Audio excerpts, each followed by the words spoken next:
और इसी बीच बड़ी खबर आपको बता दी, जयपुर से खबर बता रही है संविदा कर्मी मनीष कुमार सैनी सुसाइड प्रकरण। ये बड़ी जानकारी इस वक्त की आपको दे दे। सहमति नहीं बनने पर मामले ने तूल यहां पर पकड़ लिया है। दरअसल राजस्थान हाईकोर्ट के गेट नंबर 3 के बाहर वकीलों ने जाम लगा दिया है, रास्ता रोककर नारेबाजी कर रही है। हाईकोर्ट के गेट नंबर 3 के बाहर वकीलों के द्वारा यहां पर जाम लगा दिया गया। सहमति नहीं बनने पर इस मामले ने एक बार फिर से तूल पकड़ा है। संविदा कर्मी मनीष कुमार सैनी सुसाइड प्रकरण से जुड़ा ये पूरा मामला है और इस पूरे मामले की अगर बात की जाए तो देखिए यहाँ पर सहमति नहीं बनी है और सहमति नहीं बनने से नाराज नजर आ रहे हैं तमाम वकील। ऐसे में इस मामले ने तूल पकड़ लिया है और राजस्थान हाईकोर्ट के गेट नंबर 3 के बाहर देखिए वकीलों ने यहाँ पर जाम लगाया। उसकी तस्वीर भी टेलीविजन स्क्रीन पर आप देख पा रहे होंगे कि किस तरह से जाम यहाँ पर लगाया गया है। नारेबाजी यहाँ पर की जा रही है, रास्ता रोककर नारेबाजी यहाँ पर हो रही है। ये बड़ी खबर इस वक्त की। हाईकोर्ट का ये गेट नंबर 3 है जहां पर वकील विरोध जता रही हैं और उनके द्वारा रास्ता रोककर यहां पर नारेबाजी की जा रही है।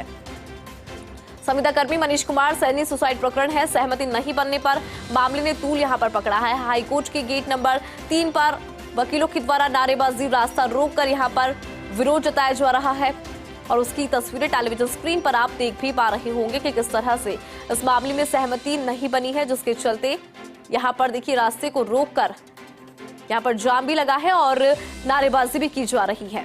दरअसल राजस्थान हाईकोर्ट का ये गेट नंबर 3 जिसके बाहर जो तमाम वकील हैं वो यहां पर विरोध कर रहे हैं।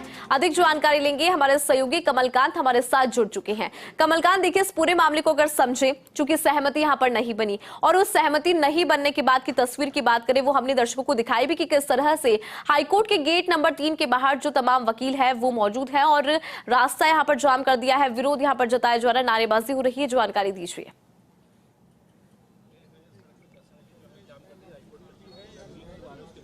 जी बिल्कुल इंदु, वर्तमान में हम राजस्थान हाईकोर्ट के बाहर गेट नंबर 3 पर मौजूद हैं और जो गुस्साए एडवोकेट हैं यहाँ उन्होंने यहाँ जाम लगा दिया है क्योंकि सुबह 8 बजे से 8:30 बजे से करीब जो संविदा कर्मी है मनीष, उसकी डेड बॉडी यहाँ हाईकोर्ट परिसर में ही रखी हुई है और कोई भी वकील आज अंदर पैरवी के लिए भी नहीं गए हैं। तो यहाँ हमारे साथ जैसे पूर्व महासचिव मौजूद हैं गिरिराज जी, हम उनसे जानकारी करते हैं कि सर क्या कुछ इसमें रहा। सर बात ये है, नहीं बनी, हमारे विधि विभाग जो है उसका ये संविदा कर्मचारी था और उसके 2 बच्चे हैं छोटे और उसने यहाँ पे पहले भी वो प्रयासरत था कि इनके जो वेतनमान है वो बढ़े, इनको फिक्सेशन हो, इनको नियमित संविदा पे से हटा के नियमित कर्मचारी इनको बनाया जाए, किंतु वो मांगे नहीं मानी जा रही थी। अंततोगत्वा आज उसने अपनी जीवन समाप्त कर लिया।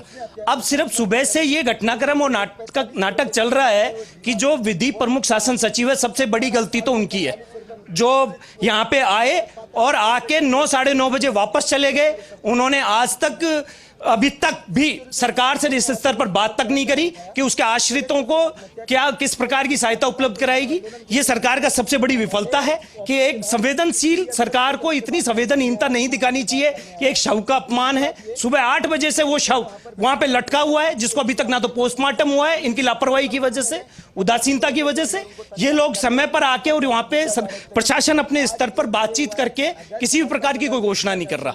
तो इस वजह से अब जो यहाँ पे काम सफर कर रहा है और जो वकील समुदाय है जो दूसरों को न्याय दिलाता है, वो अपने परिसर के किसी कर्मचारी के न्याय के लिए अब सड़क पर उतरा है। तो अब कैसे भी करके विधि प्रमुख शासन सचिव को यहाँ आना चाहिए और इस मामले का निस्तारण करना चाहिए। नहीं, सुबह विधि सचिव यहाँ पहुंचे थे, उन्होंने बात की थी, रजिस्ट्रार जो प्रशासन है वो भी यहाँ पहुंचे थे, उन्होंने भी यहाँ के बात की थी, उनके परिवार के जो लोग आए थे, उनके चाचा चाची वगैरह, उनसे भी बात की थी, उसको लेकर उनकी वार्ता चल रही है। आपका क्या कहना है? अभी तक कोई वार्ता नहीं चल रही है। सुबह वो आए, उन्होंने सीधा आके यहाँ पे पुलिस को निर्देश दिए कि डेड बॉडी को उतारो, पोस्टमार्टम के लिए भेजो। किसी प्रकार की कोई बात नहीं चल रही है। उनके जो परिजन हैं मृत व्यक्ति के, वो वहां पे बैठे हुए हैं। अभी तक उनको सिर्फ दिलासा दी जा रही है कि बात चल रही है और अब अंततोगत्वा आखिरी में अंतिम रूप में वकीलों को इसमें शामिल होना पड़ा है, क्योंकि अभी तक किसी भी प्रकार की कोई वहां से सरकार की तरफ से बैठक होके और इस बारे में निर्णय नहीं आया। तो क्या वकील मानवीय आधार पर खुद ही पैरवी करने नहीं गए या बार की ओर से कुछ किया गया है? सर, बार की तरफ से अभी तक इस संबंध में किसी प्रकार कोई निर्णय नहीं लिया गया है। वकील समुदाय खुद इसमें मानवीय आधार पर उतरा है, क्योंकि यहाँ पे जितने भी कर्मचारी संविदा कर्मचारी है उनकी स्थिति बहुत दयनीय है और उनमें से कई लोग इन चीजों से पीड़ित है। तो कल ना ऐसी और घटना नहीं हो, तो इस संबंध में इनको जल्द से जल्द निर्णय लेना चाहिए कि उन संविदा कर्मियों को या तो नियमित करो और इस मृत व्यक्ति को, आश्रित को, क्योंकि वो अपने 2 छोटे बच्चे छोड़ के गया है पीछे से और उसकी विधवा पत्नी है, माँ बाप है वृद्ध, अब उनके पीछे कोई भी नहीं रहा। तो उसके संबंध में सरकार को अपने संवेदनशीलता दिखाते हुए अब इस स्तर पर निर्णय लेना चाहिए जल्द से जल्द। क्यों इस मामले को, मुद्दे को तूल देना चाह रहे हैं? सरकार खुद अपने स्तर पर देना चाह रही है। तो आप देख रहे हैं जो एडवोकेट हैं वो इस चीज़ को लेकर गुस्साए हुए हैं। उनका कहना है कि सुबह 8:30 बजे से जब ये स्थिति है, हम मानवीय आधार पर कोर्ट में पैरवी करने नहीं गए, सुबह से सबको यहीं रखा हुआ है, अभी तक कोई सहमति नहीं बनी हुई है। तो सरकार को इस ओर ध्यान देना चाहिए। जी बिल्कुल, बहुत शुक्रिया कमलकांत पूरी खबर पर विस्तार से जानकारी और तस्वीरें दिखाने के लिए। तो देखिए यहाँ पे जो मांग है वो रखी जा रही है और इन तमाम मांगों को लेकर नारेबाजी और वकील जो है सड़कों पर उतरे हैं। राजस्थान हाईकोर्ट के गेट नंबर 3 के बाहर यहाँ पर विरोध किया जा रहा है।